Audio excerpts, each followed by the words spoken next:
Hello students, कैसे हैं आप सब। लास्ट वीडियो में हमने एक क्वेश्चन किया था नए पार्टनर के एडमिशन से रिलेटेड, जिसमें पहले जर्नल एंट्री की गई थी, फिर अकाउंट मेंटेन किए थे और बैलेंस शीट बनाई थी। उम्मीद करता हूँ आप सबने वो वीडियो देखी होगी, आपको समझ में आया होगा। कोई आपकी प्रॉब्लम है, कोई आप बात पूछना चाहते हैं तो कमेंट बॉक्स में लिख सकते हैं। उसी से रिलेटेड एक नेक्स्ट क्वेश्चन है, क्वेश्चन नंबर 33। इसमें इन्होंने कहा है एक्स और वाई 31 मार्च 2016 को उनकी बैलेंस शीट दी गई है, liability side, asset side,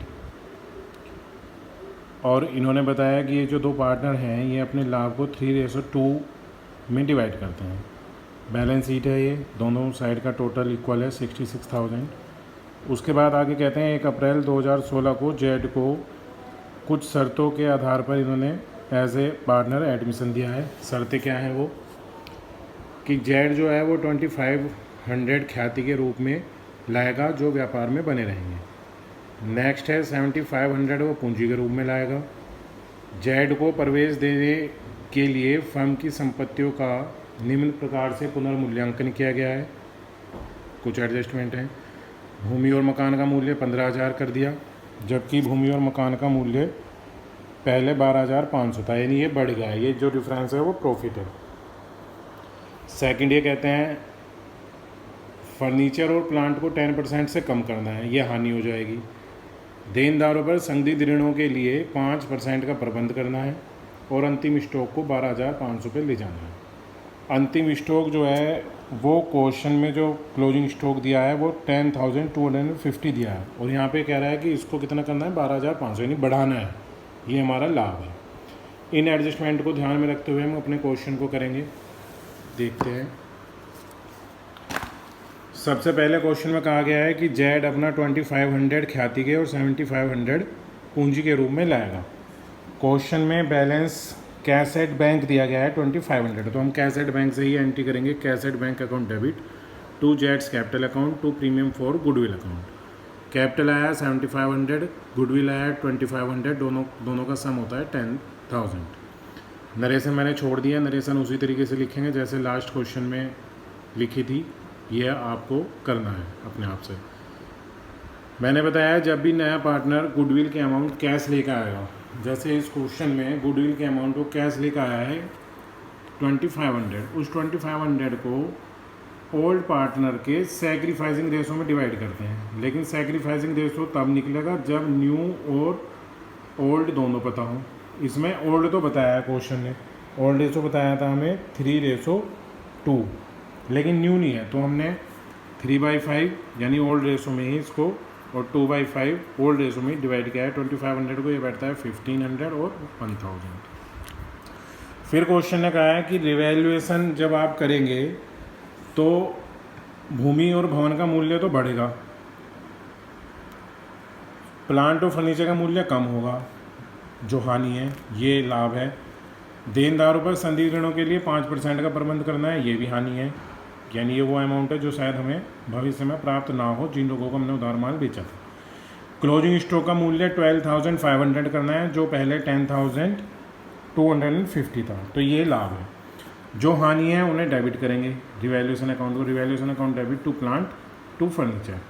plant और फर्नीचर को 10% से रिड्यूस करना है। अब देखिए प्लांट का मूल्य क्वेश्चन में गया है 17,500, इसको 10% रिड्यूस करेंगे तो ये आएगा 1750।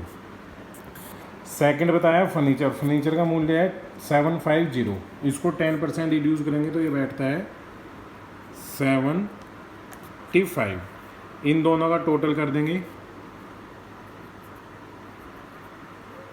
1825। फिर क्वेश्चन ने कहा है कि देनदारों पर संदिग्ध ऋणों के लिए 5% का प्रबंध करना है। या तो इसी एंट्री में बढ़ा सकते थे टू प्रोविजन फॉर डीडी, या फिर अलग से लिखा जा सकता है revaluation account debit to provision for DD. ये होना है 5%। किसका? देनदारों का। देनदारों की अमाउंट कितनी बताइए? 22,500। इसका 5% कैलकुलेट करेंगे तो ये आएगा 1125, यानी 22,500 इंटू 5/100, इसको आप कैलकुलेट करोगे तो ये अमाउंट आएगी। क्वेश्चन में क्या है, भवन और मकान का मूल्य 15,000 करना है, जबकि क्वेश्चन में जो बैलेंस शीट दी गई है उसमें मूल्य है इसका 12,500। इस 12,500 को बढ़ा के करना है 15,000, यानी 2,500 का हमें प्रॉफिट है। सेकंड कहा था क्लोजिंग स्टॉक का मूल्य 12,500 करना है, जबकि पहले से जो दिया है वो दिया है 10,250। तो जो डिफरेंस है, डिफरेंस बैठेगा इसका 2,250, दोनों का सम बैठेगा 4,750। ये हमारा प्रॉफिट है, ये लॉस है, ये भी लॉस है, ये भी लॉस है, ये प्रॉफिट है। लॉस है for value of assets reduce, ये प्रोविज़न बनाया है for provision for doubtful debts on debtors made, previous question में लिखा हुआ है, वहाँ से आपको नरेशन लिखनी है। ये प्रॉफिट है फॉर वैल्यू ऑफ एसेट्स, ये रिड्यूस था यानी कम हुआ है, यहाँ लिखेंगे for value of assets increased, बढ़ गया। प्रॉफिट हुआ है 4,750 का, लॉस हुआ है 1,825 प्लस 1,125, दोनों लॉस को ऐड करके प्रॉफिट में से माइनस करेंगे। माइनस करने के बाद वैल्यू बचती है 1,800। कितनी बचेगी वैल्यू? 1,800। आप माइनस करके देख लें। और इस 1,800 को 3/5 और 2/5 जो उनका ओल्ड रेशो है उसमें डिवाइड कर देंगे, वो आएगा हमारे पास 1080 और 720। ये प्रॉफिट है रिवैल्यूएशन अकाउंट्स का, उसको हमने एक्स और वाई में उनके ओल्ड रेशो में डिवाइड कर दिया। For profit on revaluation transfer to old partners capital account, previous question में नरेशन बताई गई है, आपने वो वीडियो देखे हैं, नोट किया होगा, उसी के आधार पे यहाँ पे भी आपको लिखनी है, ये आपका होमवर्क है। इन्हीं एडजस्टमेंट के आधार पे हमने अकाउंट मेंटेन किए हैं। सबसे पहले बात करते हैं रिवैल्यूएशन। रिवैल्यूएशन में हमें 3 एसेट्स पे लॉस हुआ था, प्लांट, फर्नीचर और प्रोविज़न। प्लांट पे 1,750 का, फर्नीचर पे 7,500 और प्रोविज़न फॉर डाउटफुल डेट्स 1,125। ये यहाँ से आ जाएगा, ये लॉस है रिवैल्यूएशन में। ये प्लांट का लॉस है, ये फर्नीचर का लॉस है, प्रोविज़न का, ये तीनों लॉस लिख दिए। 2 एसेट्स में हमें प्रॉफिट हुआ था, बिल्डिंग और स्टॉक पे, वो प्रॉफिट लिख दिया। इनका टोटल कर दिया, क्योंकि मैंने बता रखा है फर्स्ट ईयर में भी हमने सीखा था कि जिधर की साइड का टोटल ज़्यादा हो वो लिखा जाएगा। ये टोटल ज़्यादा है 4,750, 4,750। इस टोटल में से ये सब माइनस करके वैल्यू बची थी प्रॉफिट की 1,800, जो यहाँ पे हमने देखी थी। और 1,800 को हमने 2 जगह डिवाइड किया था, एक्स को मिला 1080, वाई को मिला 720। ये एक्स और वाई को प्रॉफिट मिले हैं। जिस तरीके से प्रीवियस क्वेश्चन में जर्नल एंट्रीज़ की पोस्टिंग की गई थी, उसी के आधार पर, जैसे पहले क्वेश्चन में जेड की कैपिटल क्रेडिट हुई है तो जेड के कैपिटल के क्रेडिट अकाउंट में 7,500 लिखेंगे। नेक्स्ट क्वेश्चन में एक्स और वाई की कैपिटल क्रेडिट हुई है तो नेक्स्ट एक्स और वाई की कैपिटल में गुडविल लिखेंगे 1,500 और 1,000। लास्ट एंट्री जो रिवैल्यूएशन के प्रॉफिट के ट्रांसफ़र की है, एक्स और वाई फिर क्रेडिट हुए हैं तो एक्स और वाई के क्रेडिट में लिखेंगे रिवैल्यूएशन, एक्स का 1080 और इसका 7,220। इनका टोटल कर दिया 20,080, इसका टोटल कर दिया 19,220, इसका कर दिया 7,500। यहाँ तो कोई था ही नहीं टोटल, तो यही टोटल यहाँ लिखा गया है और यही टोटल बैलेंस रहेगा। जो बैलेंस है वही इनकी कैपिटल है। एक्स का कैपिटल 2,0080, वाई की 1,9220, जेड की 7,500। जो क्वेश्चन में बैलेंस शीट दी गई है उसमें लायबिलिटीज़ में क्रेडिटर्स बताए गए थे 31,000, इनमें कोई चेंज नहीं है तो ये हमने सेम अमाउंट लिख दी।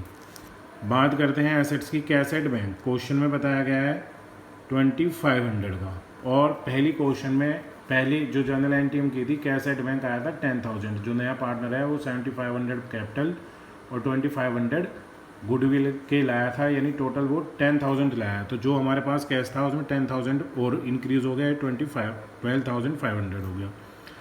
बिल्डिंग क्वेश्चन की एडजस्टमेंट में बिल्डिंग के बारे में क्या गया है, क्वेश्चन की मैंने पिक भेजी है, आप देखेंगे उसे, लिख लें एक बार, या बुक है तो बुक से देखेंगे। बिल्डिंग वैल्यू उसने कहा है 15,000 करनी है और प्लांट की करनी है 12,500। तो बिल्डिंग की वैल्यू 15,000 और स्टॉक की वैल्यू 12,500। बिल्डिंग को क्वेश्चन में कहा है 15,000 करना है और स्टॉक को 12,500, तो जो करना है वही लिख दिया। फिर हमारे पास प्लांट, फर्नीचर और प्रोविजन फॉर डाउटफुल डेब्ट्स ऐसे एसेट्स हैं जिन पे ये लॉस हुए हैं। तो जो इनकी वैल्यू क्वेश्चन में दी गई है, जैसा प्लांट की दी है 17,500, फर्नीचर की 750, डेटर्स की 22,500, इनमें से इनके लॉस को रिड्यूस करके बिल्डिंग की वैल्यू वो